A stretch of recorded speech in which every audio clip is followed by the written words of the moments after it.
تو یہ پہلی زندگی ہے۔ اچھا جی، تو یہ حق تعالی شانہ یہ سارا ذکر کر کے یہاں پہ ثابت یہ کرنا چاہ رہے ہیں کہ جس خدا نے پہلی مرتبہ پیدا کیا، کیا خیال ہے وہ موت کے بعد دوبارہ پیدا نہیں کر سکتا؟ جس خدا نے انسان کچھ بھی نہیں تھا اس کو وجود دیا، تو جب اس کو وجود مل گیا تو کیا اللہ تعالیٰ اس وجود کو دوبارہ وجود عطا نہیں کر سکتے؟ یقیناً جو ذات پہلی دفعہ زندگی دے سکتی ہے، پہلی دفعہ انسان کو بنا سکتی ہے، وہ ذات یقیناً دوبارہ بھی انسان کو بنا سکتی ہے، دوبارہ بھی انسان کو وجود عطا کر سکتی ہے۔ تو اس آیت میں حق تعالی شانہ نے یہ ذکر کر کے کیف تکفرون باللہ وکنتم امواتا فاحیاکم، کیسے تم انکار کرتے ہو اللہ تعالی کا حالانکہ تم تو بے جان تھے، فاحیاکم پھر اس نے تمہیں زندگی عطا کی ہے، ثم یمیتکم پھر وہ تمہیں موت عطا کرے گا، ثم یحییکم پھر وہ تمہیں زندہ کرے گا، ثم الیہ ترجعون اور پھر تمہیں اسی کی طرف لوٹایا جائے گا، یعنی جب قیامت قائم ہوگی تو پھر اللہ تعالیٰ کی طرف سب کو جانا ہے، اللہ تعالیٰ کے سوال اور جواب کا سوالوں کا جواب دینا ہے حق تعالی شانہ کو۔ اچھا جی، یہاں پہ ایک چیز اور ذہن میں رہنی چاہیے، ایک قبر کی زندگی ہے، ایک زندگی قبر کی زندگی ہے، اس آیت میں قبر والی زندگی کا ذکر نہیں ہے، اس آیت میں قبر والی زندگی کا ذکر نہیں ہے، یہاں پہ بس حق تعالی شانہ نے یہ جو دنیاوی زندگی ہے اور اسی طرح موت کے بعد جو زندگی ہوگی اس کا ذکر کیا ہے۔ بہرحال یہ جو قبر والی زندگی ہے وہ متعدد آیات سے بھی ثابت ہے، متعدد احادیث سے بھی ثابت ہے، متواتر احادیث سے ثابت ہے، اور احادیث میں صاف مذکور ہے کہ جب انسان کو قبر میں ڈالا جائے گا تو اس وقت انسان کے پاس فرشتے آئیں گے اور وہ اس انسان سے سوال کریں گے من ربک کا، تیرا رب کون ہے، من نبیک کا، تیرا نبی کون ہے، اور ما دینک کا، تو کس دین پر تھا۔ تو اس وقت یہ سوالات ہر انسان چاہے وہ مسلم ہو چاہے کافر ہو وہ ان سوالوں کو سمجھے گا بھی اور ان کا جواب بھی دے گا۔ اگر وہ نیک ہوگا تو نیکی کے مطابق اللہ تعالیٰ قبر میں اس کو راحت اور سکون عطا کریں گے، اور اگر وہ نیک نہ ہوا تو پھر حق تعالی شانہ اس کے ساتھ ویسا معاملہ کریں گے۔ پھر تو فرمایا ثم الیہ ترجعون پھر تم اسی کی طرف لوٹائے جاؤ گے۔ ظاہر ہے حق تعالی شانہ کی جو ذات ہے وہ عدل و انصاف کرنے والی ذات ہے، وہ عدل و انصاف کرنے والی ذات ہے، تو اللہ تعالیٰ نے اس کائنات کو بنایا، اس کائنات کو بنانے کے بعد اس میں سارے کے سارے معاملات انسان کو عطا کیے، اختیارات عطا کیے، اچھائی اور برائی کا راستہ بتلایا۔ اب اگر بروں کو ان کی سزا نہ دی جائے اور فرما برداروں کو ان کی جزا نہ دی جائے تو پھر عدل و انصاف کے تقاضے پورے نہیں ہوتے، اس لیے حق تعالی شانہ قیامت والے دن سب کو جمع کریں گے اور سب سے حساب کتاب لیں گے، اور ہر کسی کو اللہ تعالیٰ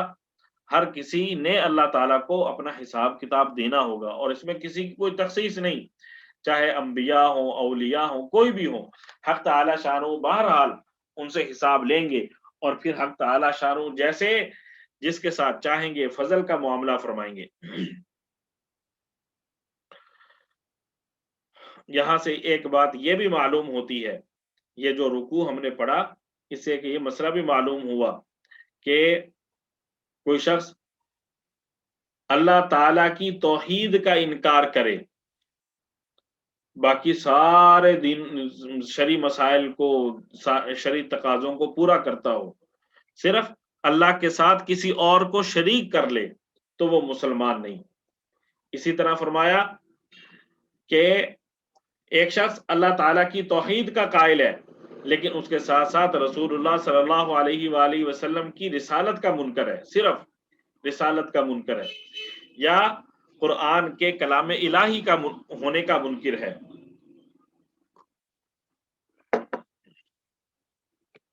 یعنی جو شرعی تقاضے ہیں، شرعی ضروریات ہیں، ضروریات دین ہیں، ان میں سے کسی ایک چیز کا انکار بھی کفر ہے۔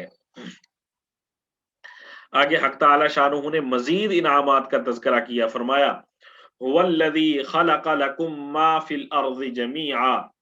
ثم استوى الى السماء فسواهن سبع سماوات وهو بكل شيء علیم۔ هو الذی خلق لکم ما فی الارض جمیعا ثم استوى الى السماء فسواهن سبع سماوات وهو بكل شيء علیم۔ ہوا وہ الذی وہ ذات ہے جس نے خلقا پیدا کیا لکم تمہارے فائدے کے لیے، تمہارے لیے ما فی الارض جو کچھ زمین میں ہے، جمیعاً سب کا سب۔ اللہ وہ ذات ہے جس نے تمہارے فائدے کے لیے ان تمام چیزوں کو پیدا کیا جو زمین میں ہے، یعنی زمین میں جو کچھ بھی حق تعالی شانہ نے پیدا کیا ہے یہ سارے کا سارا انسان کے فائدے کے لیے ہے۔ ثم استوى الى السماء پھر وہ متوجہ ہوا آسمان کی طرف، فسواہن چنانچہ اس نے ان کو ٹھیک ٹھیک بنایا، سبع سماوات 7 آسمان، وہو بکل شیء علیم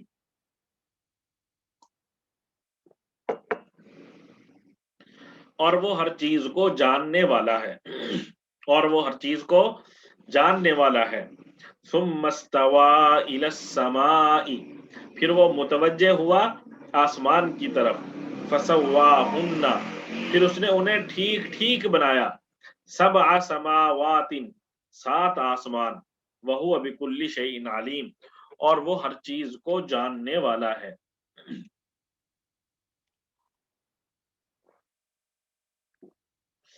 اس آیت میں حق تعالی شانہ نے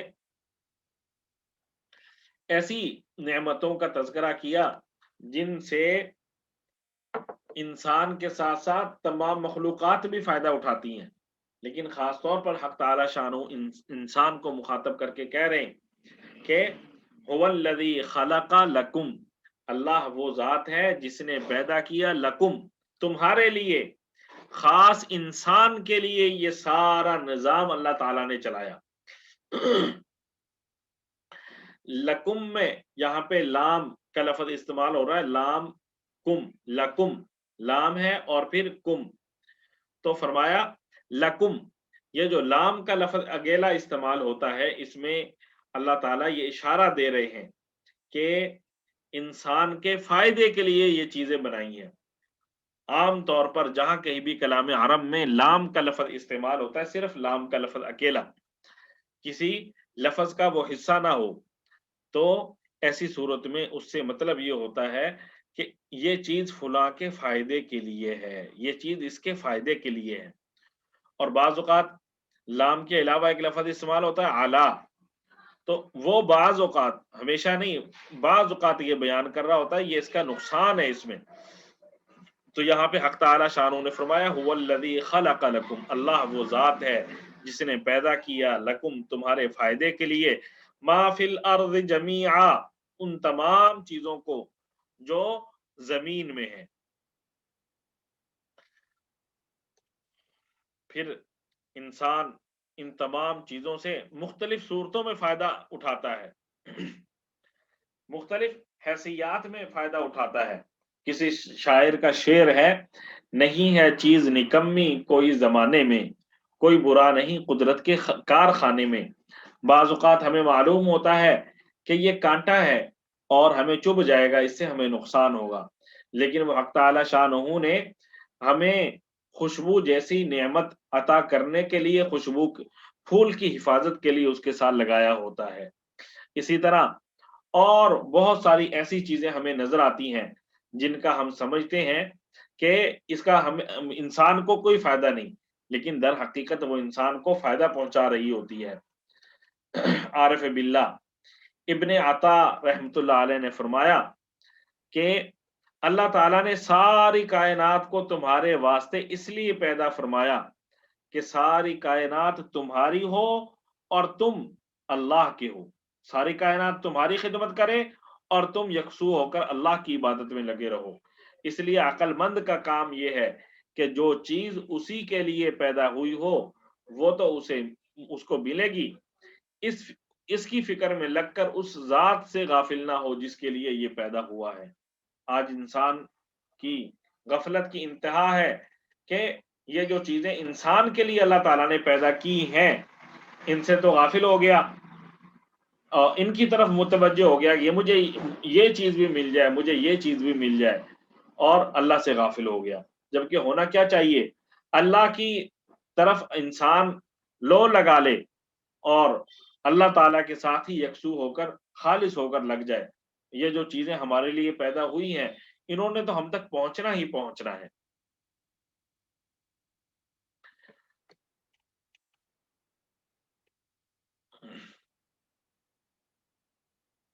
یہاں سے ایک چیز یہ بھی معلوم ہوتی ہے، اللہ تعالیٰ نے فرمایا هو الذی خلق لکم ما فی الارض جمیعا، اللہ نے تمہارے فائدے کے لیے ان چیزوں کو بنایا۔ تو اس سے معلوم یہ ہوتا ہے کہ ان جہان میں جتنی چیزیں ہیں اصل ان میں اباحت ہے، یعنی ان کا کھانا جائز ہے، استعمال ان کا جائز ہے، جبکہ جب تک کہ ان کے حرام ہونے کی، منع ہونے کی، ناقابل استعمال ہونے کی کوئی دلیل قرآن یا حدیث سے مل نہ جائے اس وقت تک ان کو کہا جائے گا کہ ان چیزوں کا استعمال ہمارے لیے جائز ہے۔ پھر حق تعالی شانہ نے فرمایا ثم استواہن الى السماء فسواہن سبع سماوات، پھر اللہ تعالیٰ آسمان کی طرف متوجہ ہوئے اور 7 آسمان بنائے۔ اس سے معلوم یہ ہوتا ہے کہ حق تعالی شانہ نے پہلے زمینوں کو پیدا کیا اور زمینوں کو پیدا کرنے کے بعد حق تعالی شانہ نے آسمان کو پیدا کیا۔ پہلے زمین کو پیدا کیا اور زمین کی تخلیق کے بعد اللہ تعالیٰ نے آسمان کو پیدا کیا۔ اور یہاں پہ لفظ استعمال ہو رہا ہے ثم استوى الى السماء، پھر اللہ تعالیٰ آسمان کی طرف متوجہ ہوئے۔ استوا کا معنی ہوتا ہے سیدھا ہونا، استوا کا معنی ہوتا ہے سیدھا ہونا۔ مراد یہ ہے کہ زمین کی پیدائش کے بعد اللہ تعالیٰ نے آسمانوں کی تخلیق کا ارادہ فرمایا جس میں کوئی حائل اور مانع نہ ہو سکا، یعنی اس میں آسمانوں کی پیدائش میں کسی قسم کی کوئی رکاوٹ نہ آ سکی، یہاں تک کہ اللہ تعالیٰ نے 7 آسمانوں کی تخلیق مکمل کر دی۔ اور وَهُوَ بِكُلِّ شَيْءٍ عَلِيمٌ، وہ ہر چیز کا جاننے والا ہے، اس لیے تخلیق کائنات میں اس کے لیے کسی قسم کی کوئی مشکل پیش نہیں آئی۔ بہرحال یہ حق تعالی شانہ نے ان آیات میں عقیدہ آخرت کا ذکر کیا اور عقیدہ آخرت کے ساتھ ساتھ حق تعالی شانہ نے اپنی نعمتوں کا اور احسانات کا ذکر بھی کیا۔ اس کا حاصل یہ کہ انسان کو اللہ تعالیٰ کی یاد میں اور اللہ تعالیٰ کے ساتھ اللہ تعالیٰ کی عبادات میں اپنا وقت گزارنا چاہیے، غفلت میں اپنا وقت نہیں گزارنا چاہیے۔ حق تعالیٰ سے دعا ہے کہ اللہ تعالیٰ ہمیں یکسو ہو کر قرآن پاک کی تعلیم حاصل کرنے، قرآن پاک کی تلاوت کرنے، اپنے عبادات میں لگنے اور نیکی کرنے کی توفیق عطا فرمائے، فرما برداری کے کاموں کی توفیق عطا فرمائے، نافرمانی والے کاموں سے اللہ تعالیٰ ہم سب کی حفاظت فرمائے۔ صلی اللہ علیہ وآلہ وسلم برحمتک یا ارحم الراحمین۔